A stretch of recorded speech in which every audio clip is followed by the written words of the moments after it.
Good morning, everyone. Today is July 12th, 2020. It is 58, but feels like 59 here in North Idaho. I'm Jody, and welcome to Moose Flats Farm. So this morning, brought the turkey playpen to go in the grassy part of the garden, and the huge maple tree I'm under is loaded with aphids, but Mother Nature has come to our rescue. I'll try to get it on video, but I did get some stills of what I've got.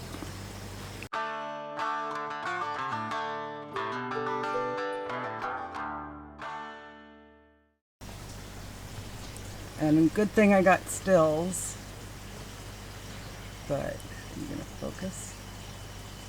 Right there, if it focused, is juvenile ladybugs.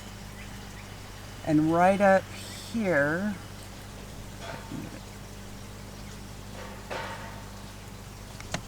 it's not going to focus, I can't see it, but right there is new ladybug eggs and I've got the picture of the ladybug laying them. So which bodes to hopefully the baby muscovies don't find the eggs and eat them. But if you are out and about and you see those creepy crawlies, that most likely means you do have aphids. But if you see those creepy crawlies, that means you've got aphids, and that's a very good thing to see. So, Mother Nature will take care of the aphids on this tree, and I haven't seen any in the garden, so that's good. These guys are out here in the edge of the garden. They went for a swim and now it's nap time. Was checking on the cauliflower, or not cauliflower, the cabbages, and they were starting to go soft and bolt, so I've gone through, got all of them, any cauliflower that was left, and any broccoli. Later today, I've got to get all of this ripped out, so tomorrow I can get my green beans planted. But let's go down to the house and I'll show you the haul I got today. Here I have half of my Chinese cabbage. I've washed it, just have to get it chopped up. Got 2 bags of the last of the cauliflower. Started picking my peas. Got that roasting pan full of cabbage. Got a couple zucchinis picked. And then that roasting pan full of cabbage. And yes, I'm going to be attempting sauerkraut again this year. I think I found a recipe that should work, I hope.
Now that I've got all the brassicas removed, just got to go through, dig up the few roots, get the weeds cleaned out.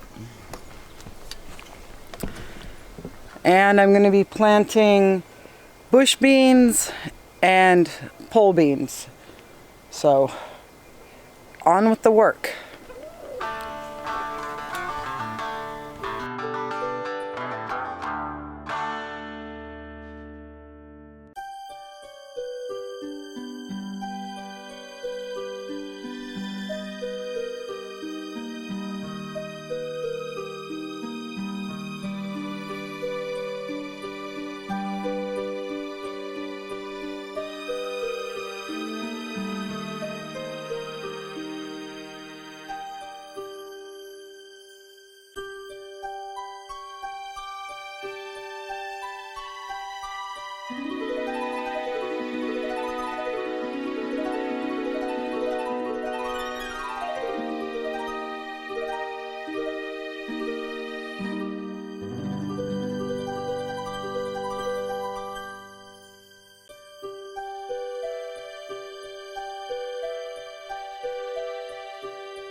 Now that I got the beds,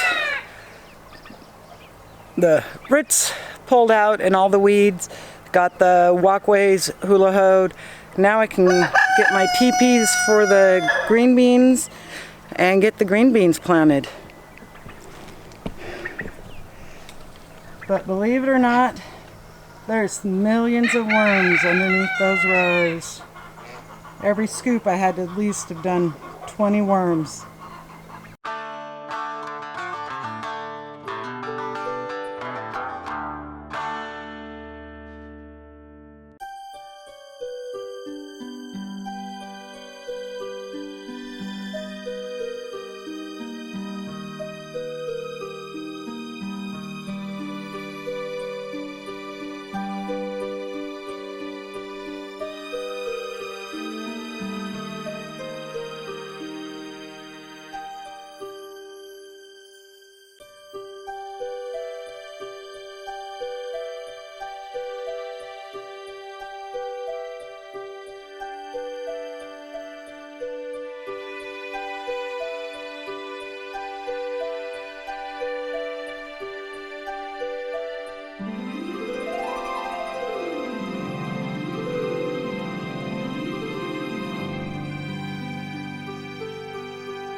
Was able to go through, got the green beans I started from seed and finally got all the basil planted.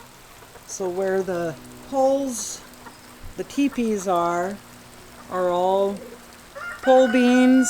The rest of the open space is just regular bush beans. And I will be going through once all the green beans have germinated and have popped through the surface, so I know exactly where they're at. Going to be laying down a layer of shavings. I was going to add the cilantro that I started, my second round. They weren't quite grown enough to hold onto the potting mix, so I didn't want to destroy them and trying to getting them transplanted. We'll find a place to plug them in once they're a little bigger. There's always room around the tomatoes, and there may be room in here. So that'll be in a couple weeks. We'll see where we're at on that. I got a turkey beating up a goose. But let's go into the greenhouse because I do have to get the sweet potato vines planted and a tomato that just will not die. So I'm going to attempt to save it and put it in this hanging basket. And look at those two muddy geese.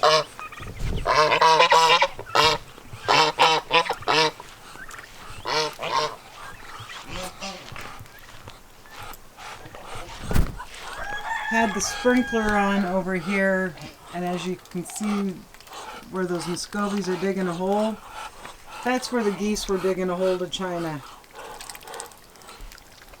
Who needs dogs when you got waterfowl to dig holes?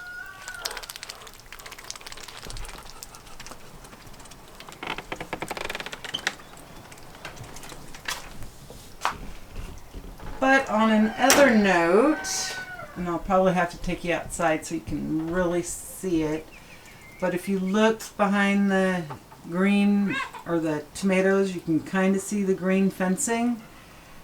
Came in yesterday afternoon and I had turk in this box and purple eggs, my one chicken in that one. It really doesn't look like they did any major damage. They did break one of the the determinant tomato Roma. So that's kind of a bummer. And of course it wasn't the one that I accidentally topped. But still should be getting enough off of them. And this is the tomato. I'll have to look up and see which one it is. But it broke right here. And just took it out and set it in the one flower box, and it's still wanting to grow, so gonna add him, this sweet potato vine, and this one into this pot and hang it on the edge of the garden gate. The one that wasn't doing as well up here, took it down to the house so it'll get a little more shade. I think that might have been part of the issue, but gonna get these guys transplanted, get it hung up. And I think this tomato was living just off this root. So let's get him planted and give him a fighting chance. Since he is kind of bent and contorted, I'm going to see how deep I can get him into this pot.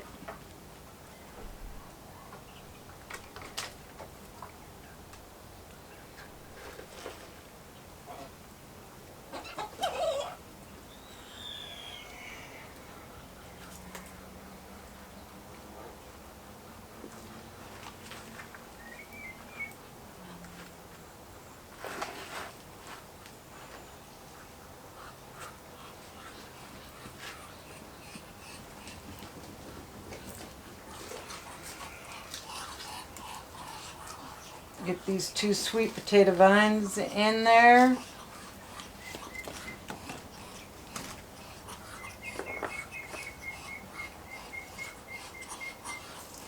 And it might be a little too heavily planted, but it's the last of what I've got. So just have to make sure we water it every day.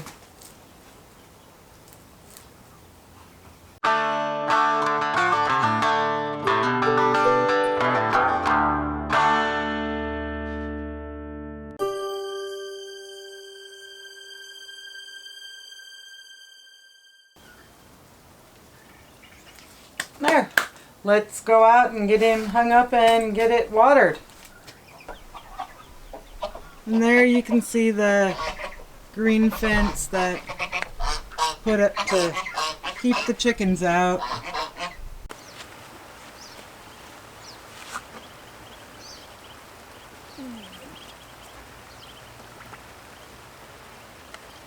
Actually, let's put the tomato to the inside so they don't eat it as readily.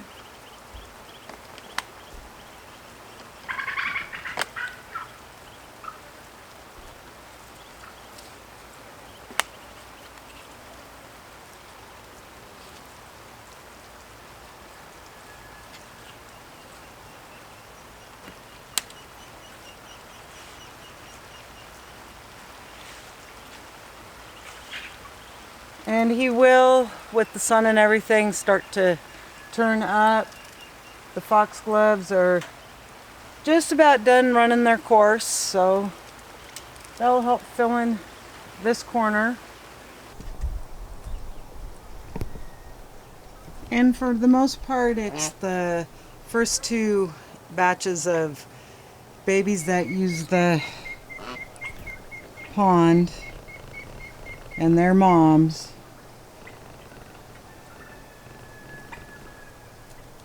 But those guys are going to be sticking around, so they know to use the pond, so cute to see.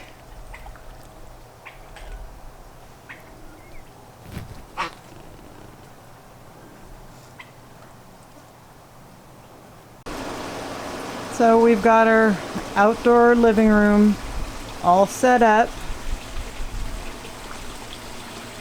And that's the one pot that was up at the greenhouse. Brought it down here a little more protected from the sun. So hopefully it takes off.